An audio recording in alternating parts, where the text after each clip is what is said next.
Justice Obiora Egwatu wey dey Federal High Court Abuja don set March 25 for hearing of case wey Kogi Central Senator Natasha Akpoti-Uduaghan file against Naija Senate.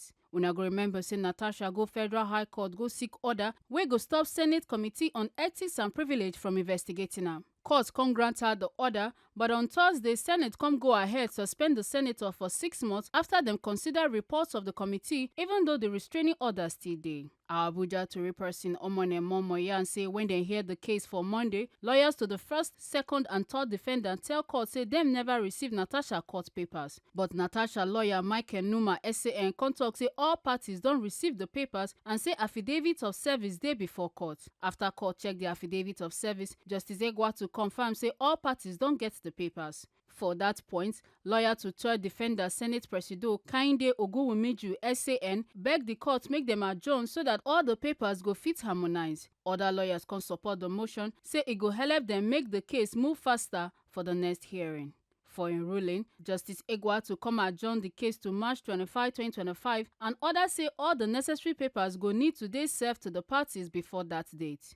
Deputy Chief Whip of the Senate, Victor Unwaemboyin, as dey yarn tori people about the outcome of the case, come talk say for any legal matter, service important well. Unwaemboyin come add say na when dem serve all parties properly, dem go fit study the matter and reply well.